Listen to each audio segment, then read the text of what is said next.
Buenos días, buenas tardes y buenas noches. Donde sea que estés en este momento, esto es El Momento, and I'm your host, Eleanor Orrillo. Today's episode, I have a lot to unpack, so buckle up because we're going for a drive and I don't get my permit until Tuesday. So this is the 11th episode of El Momento, and it is the day right before my 16th birthday. Exciting! Because of that, I think it is only right for me to speak about something that is near and dear to my heart. This is an issue I'm particularly passionate about, and this is the best way I can end my 15th year on this earth. We are going to be talking about the lack of period education in America and how that can negatively affect the lives of so many women. I will say, this may be one of my more controversial episodes, so I completely understand if now is a point where you would want to sign off. But understand that by not talking about this, we aren't providing a solution. Now that you all know exactly what I will be speaking about today, let us start. I think it's important for me to give you some context before we begin.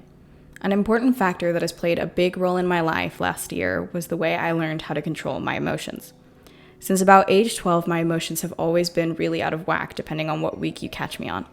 A lot also happened the year I turned 12. The pandemic, friendship issues, the basic middle school experience. I thought that once I got to high school, everything would fix itself.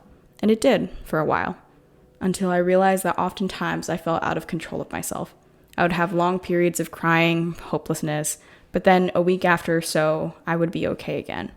There was always one day that was the worst for me, where I felt so out of it that I didn't know what to do. I thought that my life was over, then the next day I'd be okay. I thought I was going insane. But when I turned to others for answers, the only thing I would get is, "Are you on your period?" Or, "That's just called being a girl." I hated these answers. I got the average period talk when I was in 5th grade. I don't remember exactly how they started talking to us about them, but the whole idea of them was, this is what makes you a woman, and this is what allows you to provide. I also have a mother who's a doctor, and I'm so thankful that she was also able to help me along the way. But that was really all of it. As I grew, I never really questioned much else about it. I knew it happened, I knew it was unpleasant, and then it was over. Then the next year, I started having really sudden floods of sadness. I don't remember too much about when they exactly started, but I vividly remember one day in the summer where I was walking up the stairs to go to my room to cry, and I didn't even make it up the stairs. I just sat down and bawled my eyes out. My parents were confused, and I was even more confused. I didn't want to talk to them because I didn't even know what was wrong. And I think that's the worst feeling in the world, to be hurting and not to be able to voice about what is wrong. I thought there was just something wrong with me. But then, just like magic, everything stopped. Like I was in the eye of a hurricane. I had a moment to catch my breath. Just as quickly as the negative self-talk had arrived, it would leave, and I was left feeling crazy. It was years later in my health class, my freshman year of high school, that I realized a possibility. We were skimming over periods in class because, according to the teacher, you all know what a period is, right? I was just scanning the book, and there's, in a small box to the side, it said premenstrual dysmorphic disorder, more commonly known as PMDD. As I read the common symptoms, it was like everything clicked. This was me. Everything that I had been going through was all because of this.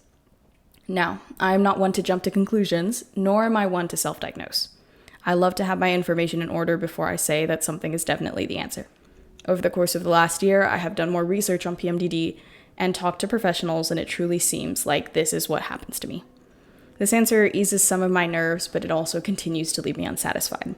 I had 3 main concerns. Why had no one told me about this sooner? Is there a solution?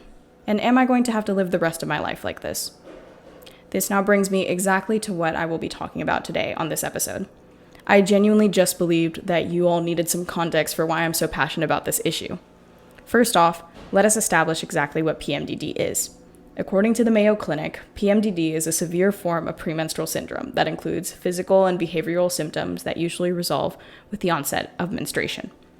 PMDD causes extreme mood shifts that can disrupt work and damage relationships. Symptoms include extreme sadness, hopelessness, irritability, anger, and in some cases, suicidal thoughts. Now that this has been established, let us begin to answer my 3 questions.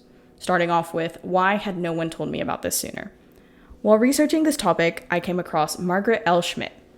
Ms. Schmidt has a master's in public health and has an article published in the National Library of Medicine in regards to this topic. Most of my information will come directly from this article, and I will include the link in the description of this episode. Overall, the recurring term that continued to appear in the study was that in the USA, menstruation and puberty topics are typically embedded within the broader category of sexual health education programs. Because of this, oftentimes, proper education is not given in regards to periods, as more attention is drawn to STIs and practicing safe sex. There's also the question of the age girls are receiving this information at. According to the article, providing menstruation and puberty education after the onset of these developmental changes can diminish the usefulness of the content for early adolescents who may socially, mentally, and physically benefit from this information. So you may be wondering, well, these girls are bound to learn about it sooner or later. What does it matter? It matters because, as Schmidt illustrates, lack of education and social support regarding puberty and menstruation have even greater implications for early maturing girls from the ages about 9 to 11 years, who report being the least prepared for pubertal changes, and are often at higher risk for poor body image, depression, and engaging in risk-taking behaviors such as substance use. There are real consequences to not wanting to have a conversation about these symptoms. Now, I'm not saying that 5th grade me would have loved to hear all of this, as she likely wouldn't have known how to process it, but I am saying that something along the lines of, as you grow up and your periods begin, you may begin to experience emotional changes. If these changes become too intense or begin to interfere with your hobbies or sports, then talk to a trusted adult and tell them what you are going through. That would have helped. I was fortunate enough to have attended a Catholic school growing up and to currently be enrolled in private school, but I will say that Catholic schools truly do not assist much in the conversation about periods. For starters, it is given by your religion teacher, so the aspect of God is already there from the beginning. But the main thing they tell you is that abstinence is key and that you should save yourself until marriage. This is not wrong, as it is an important part of the religion, but they don't spend nearly enough time about menstrual education.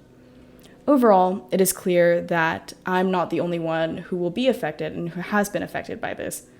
But as the years go on and we continue to dismiss this, there will be more and more girls who, just like me, feel lost in regards to their period. Now it's time to address my second concern. Is there a solution?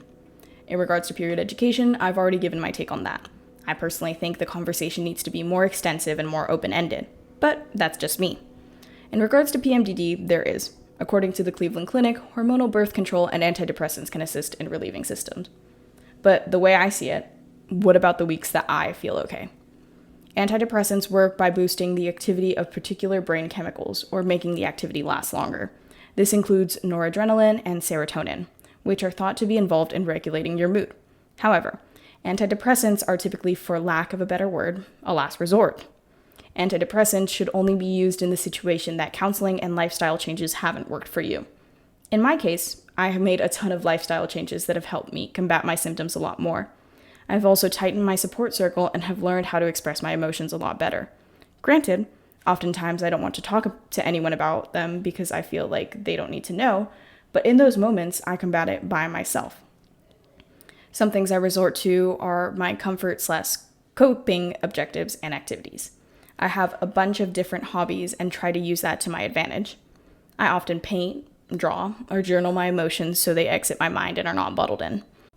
I will also pray or meditate with crystals. I just do activities that I know fill me with relaxation and joy. Granted, lately I've been busy and haven't had much time to do the things I usually enjoy doing, but I will spend short moments texting friends or taking a walk. Literally, it's all about striking a balance and educating yourself by learning about your body and your cycle. This brings me to my last point. Am I going to live this for the rest of my life? The short answer is yes. I will have to go through this every month for the next 30 years of my life. But as I have illustrated above, there are ways I can combat it. Now, that doesn't take away from my initial point. I would have asked for help a lot earlier if I had been taught this before. And I think that there are definitely a lot of women and girls out there who are silent about their struggles because we are led to believe that this is just a part of being a woman. Although that is true, that doesn't help it. It just puts a band-aid over it that will eventually have to be torn off. Thank you so much for listening to this week's episode, and I will see you next Sunday.